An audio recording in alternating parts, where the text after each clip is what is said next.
Morning students, BEd second year के paper guidance and counselling निर्देशन एवं परामर्श के अंतर्गत हम लोग सूचना सेवाओं के बारे में अध्ययन कर रहे थे कि सूचना सेवाएं क्या है और इनकी हमारे एक सूचनाओं का होना अनिवार्य या आवश्यक क्यों है। आज हम देखने वाले हैं इन्हीं सूचना सेवाओं के सबसे पहले तो देखेंगे हम स्रोत क्या क्या है, कौन कौन से ऐसे सोर्सेज हैं जहाँ से कि हम चाहे व्यावसायिक मूल रूप से, क्योंकि सूचनाओं की जो आवश्यकता होती है वो आवश्यकता होती है व्यावसायिक निर्देशन के लिए या व्यावसायिक चयन की दृष्टि से। तो उसके अनुसार हम आज इनकी जो है स्रोतों के बारे में पढ़ेंगे, स्रोत कौन कौन से हैं, क्योंकि इनके स्रोतों को जानना भी हमारे लिए बहुत अनिवार्य है।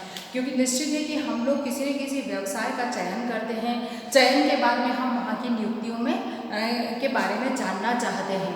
तो सबसे पहले तो ये व्यवसाय कौन कौन से हैं, इनकी प्रकृति, इनकी व्यवहार क्या होता है, इनमें नियुक्ति किस प्रकार से होती है, इनमें किस प्रकार की योग्यताओं की आवश्यकता होती है और नियुक्ति का क्या प्रोसेस है या उसमें अपॉइंटमेंट की क्या प्रक्रिया है, क्या प्रोसेस है, इस चीज़ को जानना हमारे लिए बहुत ज़रूरी है। और ये कंप्लीट डिटेल, कंप्लीट इंफॉर्मेशन जो है हमें ये बहुत सारे ऐसे सोर्सेज हैं जिनसे हमको मिल जाते हैं। जैसे हम देखते हैं कि न्यूज़पेपर्स के अंदर बहुत सारी वार्ड्स निकली होती हैं कि कहाँ कहाँ पे कौन कौन सी पोस्ट खाली है। फिर बाद में बहुत सारे पत्रिकाएं ऐसी होती हैं, पत्र पत्रिकाएं होती हैं, जैसे व्यावसायिक पत्रिकाएं होती हैं, तो उसमें भी संपूर्ण जानकारी इसकी दी गई होती है। तो आज ऐसे ही हम कुछ बहुत ही महत्वपूर्ण और इम्पॉर्टेंट सोर्सेज के बारे में जानेंगे, जिसकी कि मैं आपको यहाँ पर एक सूची मात्र प्रदान कर रही हूँ। जैसे रिसर्च इंस्टीट्यूट,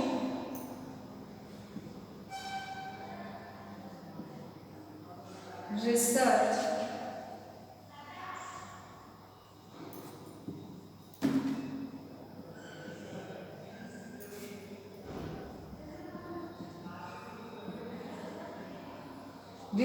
इंस्टीट्यूट 94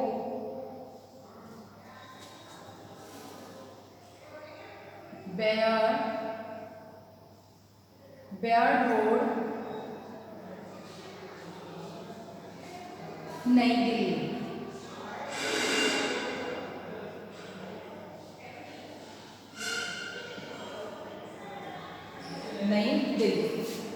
यानी कि रिसर्च इंस्टीट्यूट 94 बेयर रोड, नई दिल्ली के माध्यम से हमें ये जो व्यावसायिक सूचनाएं हैं या व्यावसायिक सूचनाओं के बारे में जो हमें जानकारी प्राप्त हो पाती है वो इसमें, क्योंकि ये एक रिसर्च इंस्टीट्यूट है जहाँ के जिसमें कि विभिन्न प्रकार के रिसर्च या अनुसंधान या शोध कार्य होते रहते हैं, जिसके अगर निरंतर रूप से ये शोध करते रहते हैं कौन सा क्षेत्र है, उसमें क्या किस प्रकार की कार्य की व्यवस्थाएं होनी चाहिए, किस प्रकार के पद होते हैं, इन सब जैसे इनका काम यही होता है कि रिसर्च करते रहते हैं, रिसर्च करते हैं, इसीलिए इनके पास में कंप्लीट इंफॉर्मेशन इनके पास में पाई जाती है। दूसरा है विश्वविद्यालय रोजगार कार्यालय, विश्वविद्यालय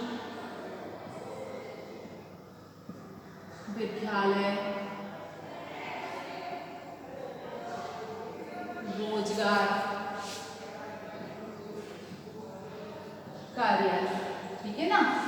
विश्वविद्यालय रोजगार कार्यालय निश्चित है कि विश्वविद्यालयों में विभिन्न प्रकार के व्यावसायिक प्रोफेशनल कोर्सेज होते हैं, तो वो वहाँ पर भी उनके पास कंप्लीट इंफॉर्मेशन होनी चाहिए, क्योंकि क्या एक परंपरा है कि प्लेसमेंट मतलब कैंपस प्लेसमेंट की, कि विश्वविद्यालय परिसर से ही आपको नौकरी के लिए नियुक्ति प्राप्त हो जाए, जिसको कि हम कैंपस सिलेक्शन कहते हैं, कैंपस प्लेसमेंट कहते हैं। तो इसके लिए ये जो विश्वविद्यालय रोजगार कार्यालय है, इस कार्यालय के अंतर्गत संपूर्ण सूचनाएं, विभिन्न प्रकार की कंपनियां कौन कौन सी हैं, किस कंपनी में किस प्रकार के पद रिक्त हैं, किस प्रकार की योग्यता वाले व्यक्ति चाहिए, उनमें किस प्रकार की कार्य क्षमताएं, दशाएं और क्षमताओं का होना अनिवार्य है, किस प्रकार का कौशल होना अनिवार्य है, इन सब की डिटेल इन लोगों के पास होती है और ये उसी के अनुकूल कंपनियों को आमंत्रित भी करते हैं अपने विश्वविद्यालय में छात्रों के चुनाव के लिए, और छात्रों को उन कंपनियों के बारे में, उन व्यवसाय और व्यवस्थाओं के संस्थाओं के बारे में उन व्यवसायों के बारे में कंप्लीट सूचनाएं भी प्रदान करते हैं।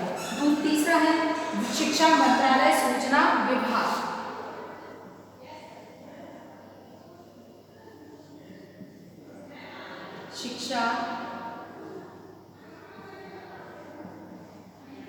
शिक्षा मंत्रालय सूचना विभाग, नई दिल्ली।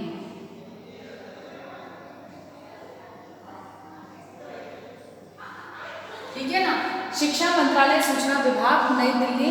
ये शिक्षा मंत्रालय निश्चित है कि ये शिक्षा से जुड़ा हुआ है।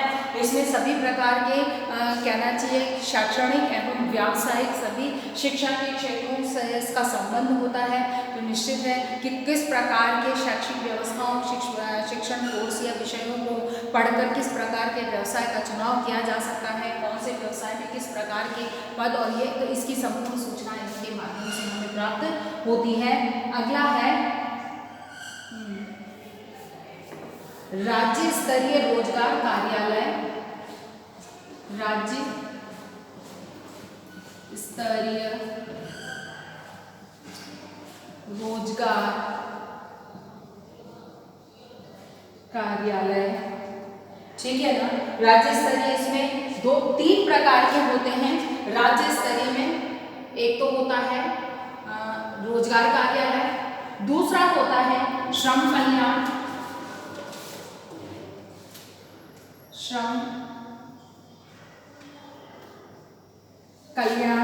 और तीसरा है निर्देशन केंद्र।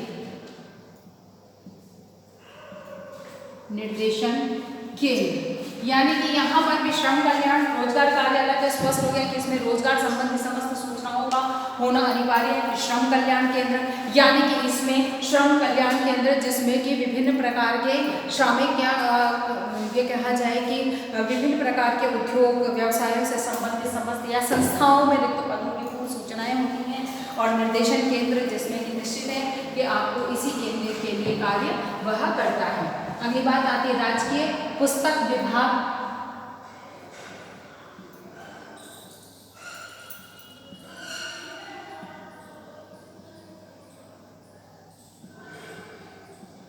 राजकीय पुस्तक विभाग, fort road, Mumbai. Fort road, Mumbai. इसमें भी रोजगार से संबंधित या पुस्तक राजकीय पुस्तक विभाग है जिसमें कि व्यावसायिक शिक्षा से संबंधित भी बहुत सारी जानकारियां मानव को आसानी से प्राप्त हो पाती है। नेक्स्ट है केंद्रीय शैक्षिक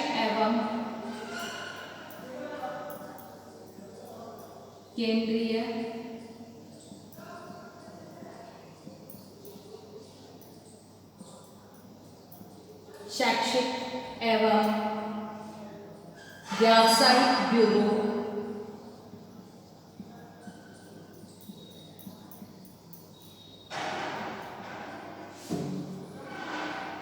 व्यावसायिक ब्यूरो 33 छात्र दिल्ली 16। ये उसका एड्रेस है। केंद्रीय शैक्षिक एवं व्यावसायिक ब्यूरो निश्चित है कि नाम से स्पष्ट है कि यहाँ पर व्यावसायिक ब्यूरो है जिसमें कि संपूर्ण भारत में इस प्रकार के व्यावसायिक क्षेत्र हैं या कौन कौन से व्यवसाय या कौन कौन से पद वहाँ पर रिक्त और सदस्यों की आवश्यकता है। फिर director general of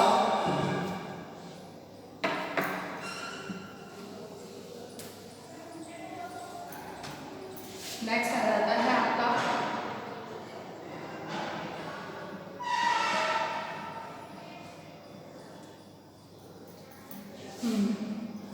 director general of employment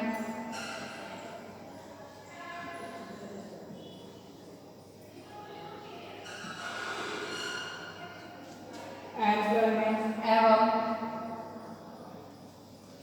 training,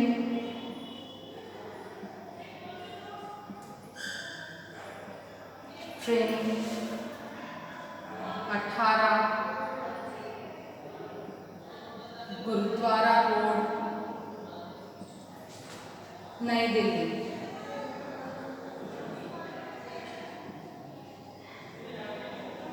नहीं, ठीक है ना। Director general of employment and training, निश्चित है कि नाम से स्पष्ट है कि एम्प्लॉयमेंट एंड ट्रेनिंग सेंटर है जो दिल्ली में स्थित है और यहाँ से भी रोजगार सूचनाएं प्राप्त होती हैं। और नेक्स्ट अंतिम आ जाता है विभिन्न प्रशासनिक अधिकारियों द्वारा, विभिन्न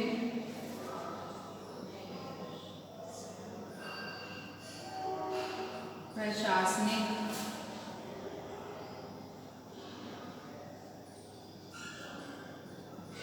अधिकारियों द्वारा, ठीक है, इनके द्वारा व्यावसायिक सूचनाएं प्राप्त होती हैं। ये 8 प्रकार के स्रोत हैं जिनसे कि हम व्यावसायिक सूचनाएं प्राप्त कर सकते हैं, ठीक है। इसके बाद जो स्रोतों के बाद हमारा आता है कार्यविधि, सूचना सेवा, सूचना सेवा कार्य विधि। इसमें इसको किस प्रकार से किया जाता है, तो इसमें हमारे 3 मूल रूप से स्रोत हैं या 3 मूल रूप से कार्यविधियां हैं। उसमें पहली है हमारी सूचना इकट्ठी करना,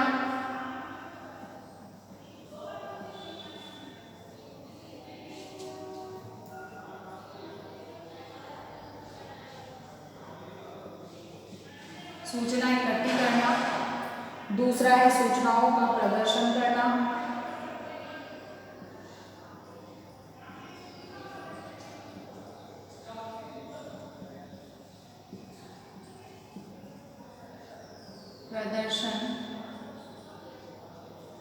करना। और तीसरा है सूचनाओं का प्रसारण एवं मूल्यांकन।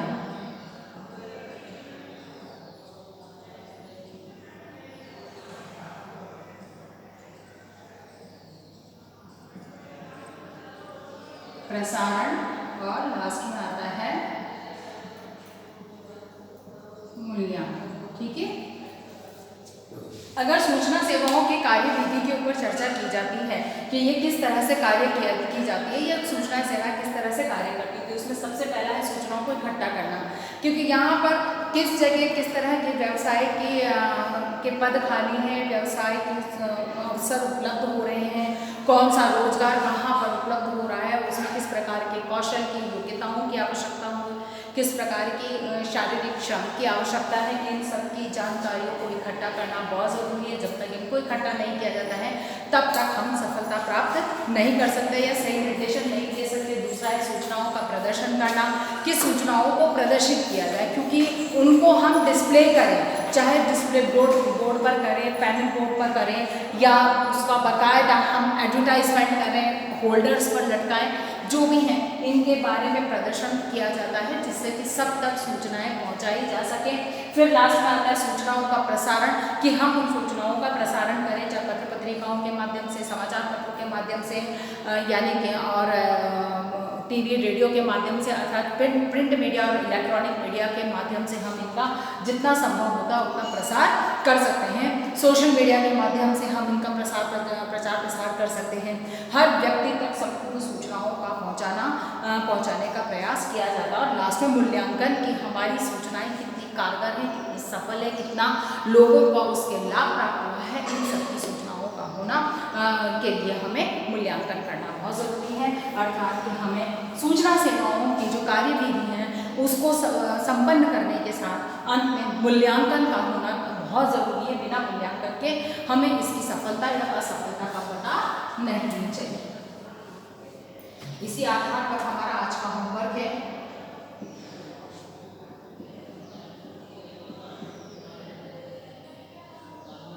निर्देशन कार्यों में सूचना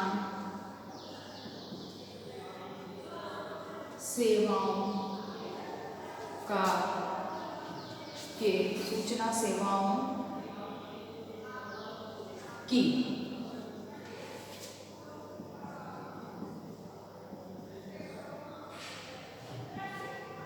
भागीदारी को, ठीक है, सूचना सेवाओं की भागीदारी को समझाइए।